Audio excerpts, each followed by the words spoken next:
হাওয়াই চটি, সাদা শাড়ি আর এক নারী পুরো বিজেপির উপর ভারী।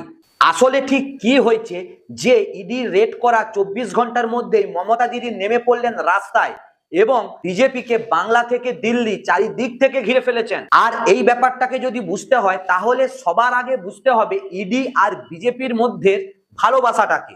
এই ভিডিওটি শেষ পর্যন্ত দেখুন, নিজেদের উত্তর আপনারা নিজেরাই কিন্তু খুঁজে পাবেন। এই সমস্ত বিতর্ক তখন শুরু হয় ঠিক যখন আইপ্যাকের সদর দপ্তরে ইডির রেড পড়ে। এখন এখানে একটি প্রশ্ন হলো, আইপ্যাকের নাম কয়লা কেলেঙ্কারিতে 2026 সালে কেনই বা প্রথম এলো? আইপ্যাক যদি মানি লন্ডারিং এর জন্য অভিযুক্ত থাকতো এবং আপনাদের তদন্ত যদি 2020 সালে শুরু হতো, তবে ঠিক পশ্চিমবঙ্গ বিধানসভা নির্বাচনের কয়েক মাস আগেই কেন বা আইপ্যাককে সন্দেহ হলো? সেটিও তখন ঠিক যখন টিএমসি রাজনৈতিক কৌশল আইপ্যাককে তৈরির জন্য দিয়েছে। ঠিক সেই সময় ইডির রেড করলো। চলুন ধরে নিচ্ছি এটি একটি কাকতালীয় ঘটনা। তবে আরো একটি প্রশ্ন হলো, যা গত 70 বছরে কখনোই হয়নি, তা 2014 সালের নির্বাচনের পর থেকেই বা কেন হচ্ছে? যে রাজ্যের নির্বাচন হয় সেই রাজ্যের নির্বাচনের ঠিক আগেই ইডি পৌঁছে যায় কেন?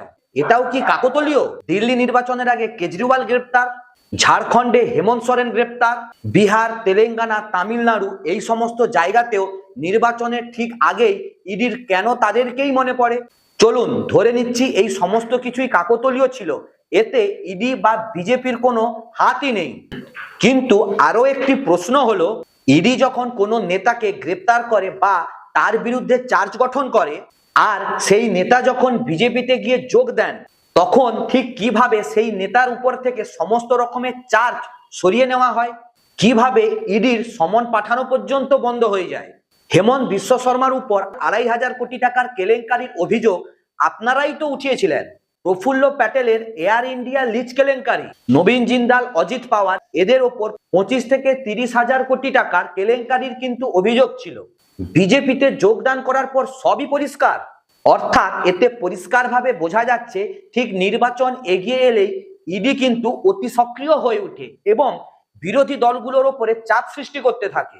এরপর ঠিক যারা ভয় পেয়ে আপনাদের দলে যোগ দেয় তাদের উপর থেকে সমস্ত রকমের চার্জ সরিয়ে নেওয়া হয়। তাদের উপরে ইডি আর কোনো রকমই কিন্তু তদন্ত করে না। আর যারা নত স্বীকার করে না তাদের উপরে ইডি চাপ দিতে থাকে এবং তদন্ত চলতেই থাকে, তারা কেলেঙ্কারি করুক কিংবা নাই বা করুক।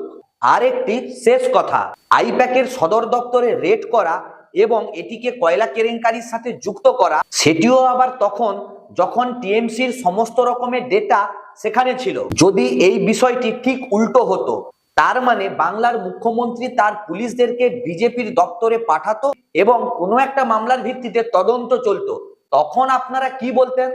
তখন কি আপনারা জোর গলায় বলতে পারতেন যে বাংলায় গণতন্ত্র এখন বিপন্ন?